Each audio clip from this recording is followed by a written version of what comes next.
Welcome back. You're watching Inside Politics. Thank you for staying with us. We're here discussing some of the major political developments that have happened in the course of the week. My panelists in studio, Dismas Mukua, political risk analyst, Hesbon Owila, communications and media researcher, and Mark Bichachi, political analyst, equally joining us in studio. Right before the break, I think a contentious point was raised by Hesbon Owila.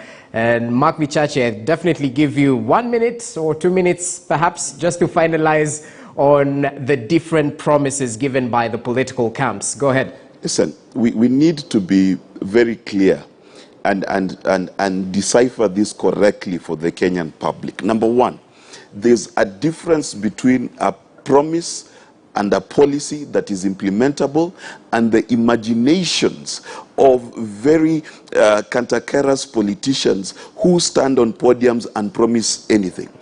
Here's the difference. Raila Odinga and Azimio are offering a continuation of what has been good in Kibaki's regime and Uhuru's regime, continuation with improvement of what has gone wrong. Bottom up is a revolutionary promise whose underpinnings cannot be confirmed by a calculator or any reasoned human being. There is no economic model there. If you think what I'm saying is wrong, please go to your Google and find for me 2 pages explaining bottom-up economic to anybody. And this is the problem. So let us not compare snake oil and voodoo economics that, like Dismas likes to say, with a proper policy. I would love to sit here and give credence to bottom-up, but I cannot. Not because I am politically against them, but because there is nothing to debate. There is no paper. There is no policy. What is their bottom-up approach to roads? How will they build bottom roads or wheelbarrow roads? Okay. Let's be very serious here, and that's a challenge I'm giving Tanga. They need to step up that policy direction. Let them give us a policy that we can debate. Okay, but fair point to them. The Deputy President has mentioned the Big Four agenda will equally be a priority under his administration. Dismiss. Well, to be fair to the Tanga fellas, the facts, and I'm using Mark's word, I hope they're accurate. The fact that you can go on Google and you don't find bottom-up does not mean that it doesn't exist. Not everything in this world is found in Google. Maybe it's a new policy and they've not downloaded a document. But now the Tanga fellas, because if you've got 10 Tanga chaps in a room and you ask them to define what bottom-up is, you'll have 10 definitions. So they've got this unique opportunity to crystallize the key components of bottom-up and then let Kenyans know. If they don't do that, bottom-up will remain a political slogan. But there are a number of Kenyans who are interested to have an intellectual interrogation of these ideas. So they will do us a nice favor by breaking it down so that we understand the building pillars. Even for Raila Odinga, when he says he's going to give marginalized people 6,000, he also needs to break it down that how do you define who is marginalized? How do you define this? Where are you going to get the resources? How much are we going to expend? Actually, everybody who is running for presidential office, they even need to give us a provisional budget. Because even when Ruto says that I'm going to allocate 50 billion, we need to see that budget. Where is he going to get these 50 billion from? When you're talking about 6,000, when Musalia Mudavadi talks about reducing the public debts, he needs to tell us. When Jimmy Wanjigi talks about economic liberation, he needs to tell us. Because believe you me, every single Kenyan knows our problems. Every single Kenyan knows our solutions. Now we want one leader who is going to tell us the how. But when Raila throws around 6,000, it doesn't give us the how. When Ruto talks about 50 billion in every meeting, it doesn't give us the how. Then it's very easy for us to reduce those to political slogans, which will not translate to anything. So in my view, it's important for the Secretariat to give us solid building blocks, because in as much as a good percentage of Kenyans are emotional and irrational, there is a small percentage that is interested in details. For instance, just a very good question that we need to interrogate in the future. Briefly, How come everybody from Rift Valley finds bottom-up a very exciting economic proposition. And how come everybody say from parts of Nyanza find Azimio a very exciting proposition? Okay. That points to one direction, that now Kenyans were held captive by political personalities. Believe you me, a number of people who have been throwing stones at the bottom-up policy, if Raila Odinga today embraced it, they'll find merit in it. They'll say, this is the best thing after sliced bread. Okay. So we should run away from embracing politicians and interrogate ideas. Because if you don't interrogate ideas, it means that we are not going to make progress as a nation. Interrogate the how. Where will the money come from? I think that's a proper way to finalize on that discussion. Let's shift focus to One Kenya Alliance right now. And there are a couple of developments that have happened in the course of the week in regards to the OKA principles. Let's begin with the strategy meeting that happened in Naivasha, where supporters of the One Kenya Alliance will have to wait a little longer before the coalition announces its presidential flag bearer in the August 9th general election. According to the OKA technical team, which has been meeting in Elementaita, Nakuru County, the report on how to pick the candidate is ready, but will be waiting to be ratified by the individual parties. This even as One Kenya Alliance has once again dismissed reports of emerging cracks, even as ANC's Musalia Mudavadi is stated to be on his way out of the coalition. After a 3-day retreat in Elementaita, Nakuru County, the One Kenya Alliance Technical Committee has announced successful deliberations on the strategy to find their presidential candidate. This committee has made considerable progress and submitted a report that brings us very close to identifying and unveiling our flag bearer. The coalition, however, burst the bubble on hopes that this would be the day for their grand announcement. We as OKA will not unveil our candidate at this hotel. It will be a much bigger event in a much better chosen environment within the city of Nairobi. That is the epicenter of the politics of Kenya. Work in progress, and it's working. A report touted to be from the technical team had placed Wiper's Kalonzo Musyoka as the favorite presidential candidate. The technical committee, however, denied the report. Those things that you mentioned were not presented to us in that manner. So please let's avoid speculation. Those present in the Friday meeting were Wiper's Kalonzo Musyoka, KANU's Gideon Moi, Moses Wetangula of Ford Kenya, and William Kabogo of Tujibebe wa Kenya Party. NAK Kenya's Martha Karua and National Assembly Speaker Justin Muturi had their representatives in the meeting. However, the absence of the ANC party leader Musalia Mudavadi raised eyebrows, with reports emerging that he could be dancing his way to William Ruto's camp. Musalia was said to be in ANC's National Executive Council meeting ahead of the party's National Delegates Conference on the 23rd of January. I think we have all received invitations as OKA principals and friends to attend the Delegates Congress of ANC on Sunday the 23rd. I'm quite sure we're all going to be there. And I do not think Brother Musalia is the type of person who would be wooed at night and not say it during the day. He says it as it is. So stop this wooing business, even you, Karanja. Asked why they were yet to hit the ground rolling like their competitors Raila Odinga and William Ruto, OKA had this to say. We have a whole program in the next 20 days. We'll have more than 17 meetings, both Meet the People tour and fixed stadium or marketplaces meetings. Asked why they snubbed a State House luncheon hosted by President Uhuru Kenyatta when he met a section of members of Parliament Thursday, this was their response. Remember, this is a countdown to elections. For heaven's sake, every party leader has a diary full. You probably have people who have traveled all the way from Mandera to see you in Nairobi. You surely can't abandon them for a lunch.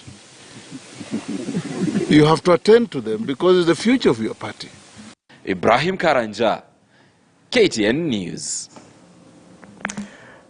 Okay, so a lot happened during the week, especially within the One Kenya Alliance. We still don't know who will be the presidential candidate, But according to them, we'll have to wait until the end of January, where they promised Kenyans that they will be unveiling their candidate. That's according to one of the principals, Wetangula, right there. But let's begin. Is the lack of naming a candidate likely to work against them if they fail actually to give a political direction as early as now? I'll start with you, Owila. Well, what's your take on that?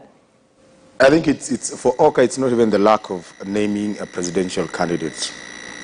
It's a number of things. One, it's the fact that the moment that presidential candidate will be named, OKA will not remain the same. That's a bit, in the offing. You can actually see the telltale signs of disintegration of OKA immediately a presidential candidate is named.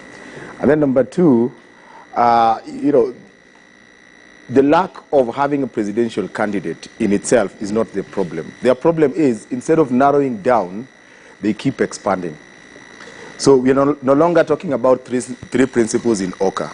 They've expanded, and you don't know who is a principal, who is a supporter, who is speaking on behalf of who, and it's just chaotic.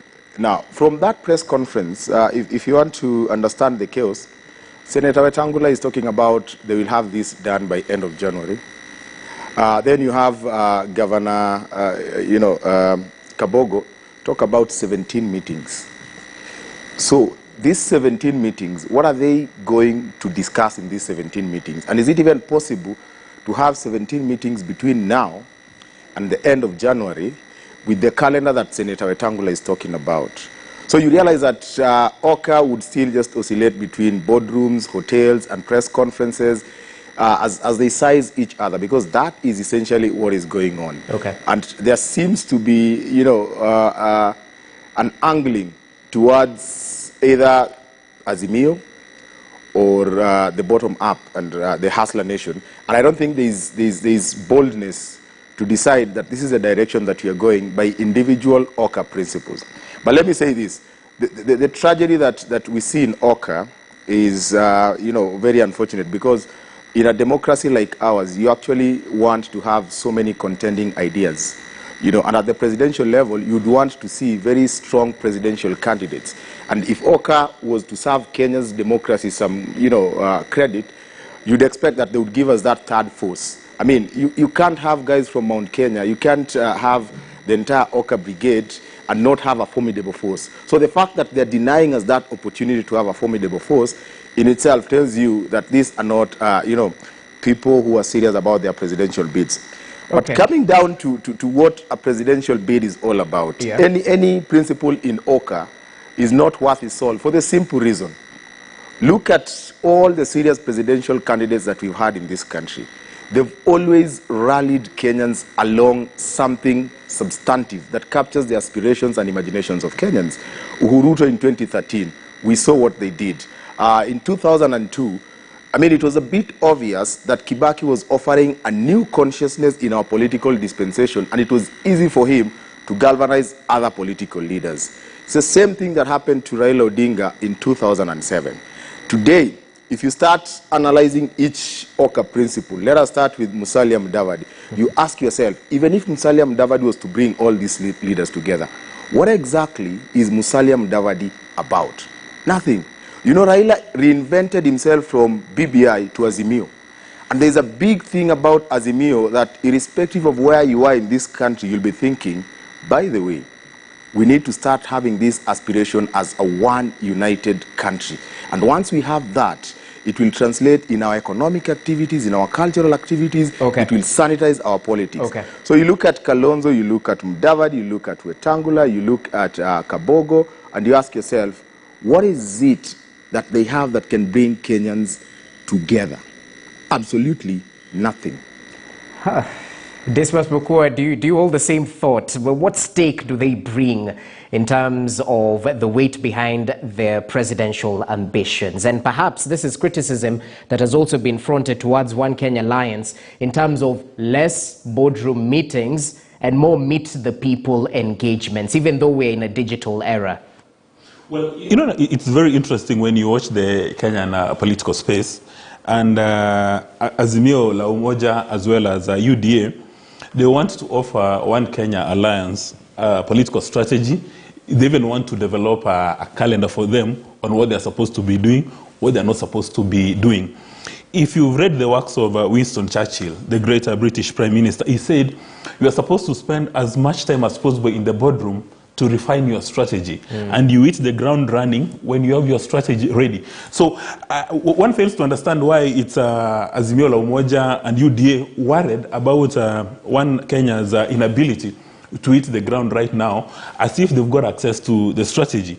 And then I listened to Kavogo when he spoke during the One Kenya Alliance meeting, indicated they're going to have 17 rallies, not 17 meetings, as Wheeler suggested. That they're going to roll out a calendar that in the next 2 weeks before the end of January, they're going to have 17 rallies. Now, William Samoei Ruto is very agile, and within a day or within a weekend, he can have as many as 30 rallies. You know, the market meetings. So having 17 rallies in the next 2 weeks is not at all order. And then he proceeds to say that when you look at One Kenya Alliance, you don't identify anything with all these presidential candidates. But if you look at, for instance, Musalia Mudavadi, you identify him with economic leadership. He's been talking about economic leadership times above number. He's the only presidential candidate who is addressing the public debts. In fact, his party has gone the extra mile to even come up with a proposed bill on how to manage public debts. So it's very surprising that a number of Kenyans are not aware that he's been talking about this economic leadership. And then as we approach the elections, the moment any of these presidential candidates makes a very important announcement, like for instance, the moment Raila Odinga is going to name his running mate, there'll be fallouts within Azimio, because there are so many people who are supporting Raila today, top politicians, because they expect to be running mates. Right. The same is going to obtain in UDA. There are a number of people waiting to see who is going to be the running mates. And in OKA, it's also going to happen. Depending on who is going to be named the running mates, there's going to be fallouts. So fallouts in Kenya is actually a norm. It's almost a best practice.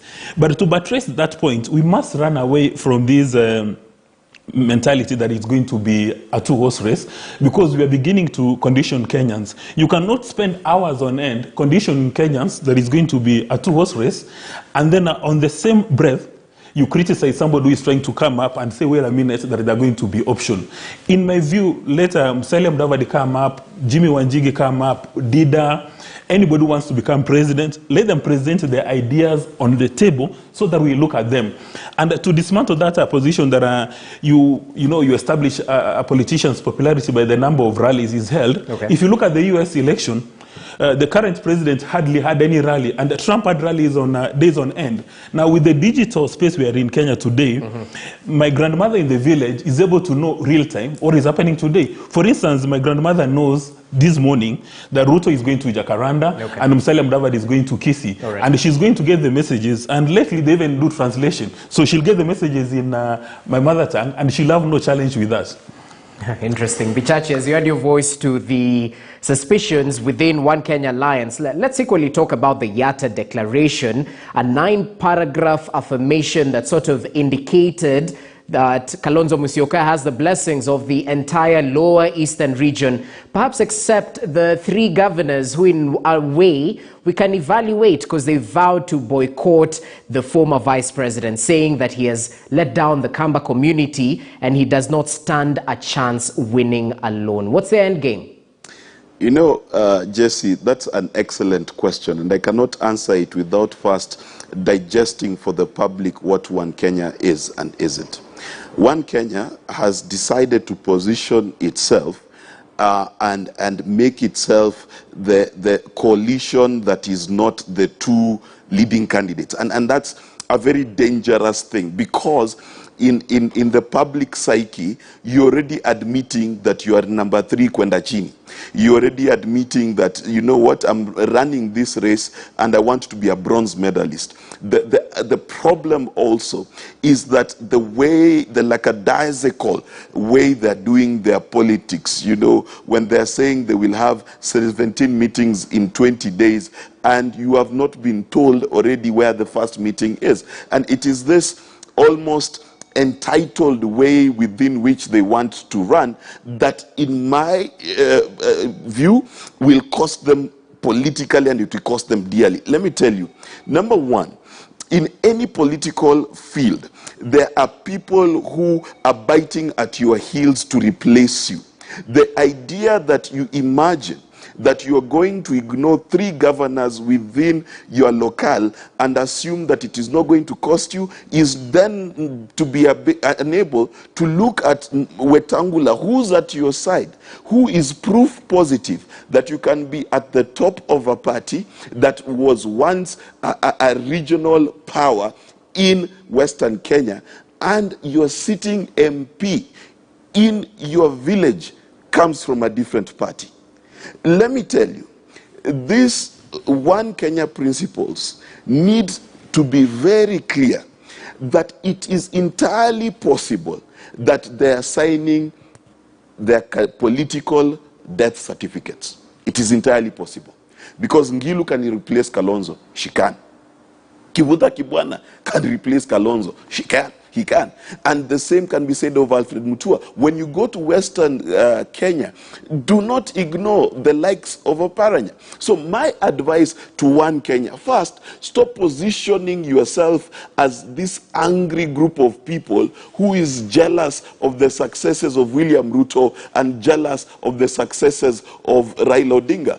2, stop acting like supporting someone who's stronger than you is a mistake. And this is now brings me to the Yatta Declaration. Okay. It does not make sense. If you come to my house where there are my children and you're eating my food, what will you declare from my house? Will you not declare that you support me? And if you don't support me, whose food are you going to eat? How are you even going to go home? So you cannot declare something in your bedroom. Listen, if that is how politics worked, then I assure you, I'm also the next president of Kenya. The entire Bichachi household has said so. It does not make sense. Politics is done by politicking. Go out there, show us your might, create that bandwagon effect, stand on your own 2 feet. This idea that you keep saying unataka uachiwe, unataka usaidiwe, alafu ulipiwe, alafu ukampeniwe. No. Let's be serious. One Kenya needs to take themselves seriously. And that's the question. Are they taking themselves seriously? Moko, as you come in, can these 3 governors really replace Kalonzo? Who needs who more in terms of the political stake at the end of the day? First things first, when you look at the One Kenya Alliance, right now, they are latent energy.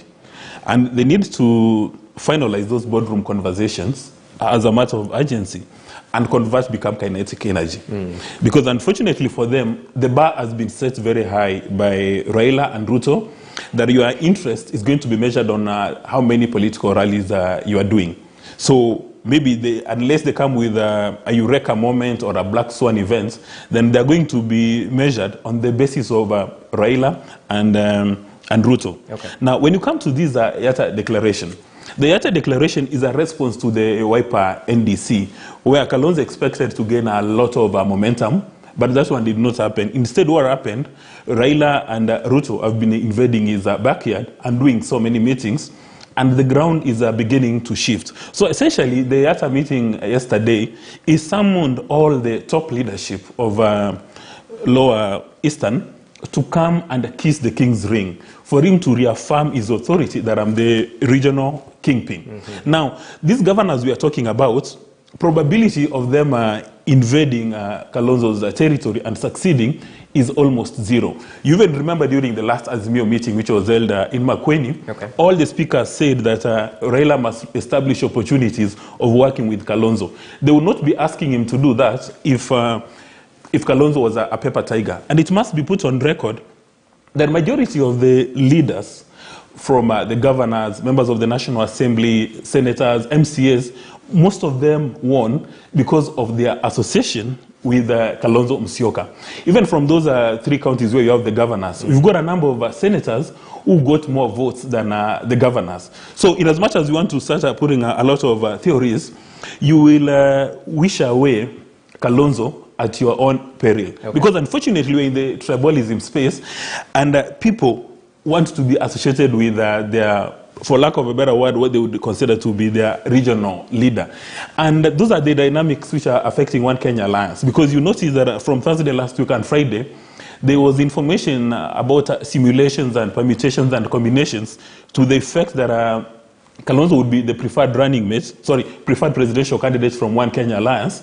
And because all of us here understand a bit of political communications and propaganda, that was supposed to give him political capital for the meeting yesterday. So that people are told, if you're not kissing the king's ring today, you are going to take a beating. You remember Kivuza Kibwana had to give his political party a wide berth and join Kalonzo for him to retain his position. So we must intuition away these people. But the main question is, are these people supporting Kalonzo Musyoka because he has presented ideas or because they come from the same village? You know, that is the pertinent issue we are supposed to be asking every day. There are people supporting Raila because he has presented Eureka ideas or because they come from the same village. And the same with Ruto. It will be very exciting to get a professor of economics from Sugoi to take William Samoei Ruto head on this bottom up. But the probability of that happening is zero because we are now held captive by our political leaders. Well, that's an interesting point. And let's take a short break right there. We'll come back and perhaps finalize on the discussion around the One Kenya Alliance. Just the same way the three governors are trying to neutralize the likes of Kalonzo Musyoka in the Makueni, Machakos and Kitui regions, will equally canvass how DAP Kenya, that new party, and Oparanya as well are being used to neutralize Musalia, Mudavadi and Moses Wetangula's influence in Western. Is it working? We'll find out after the break. Stay with us. You're watching Inside.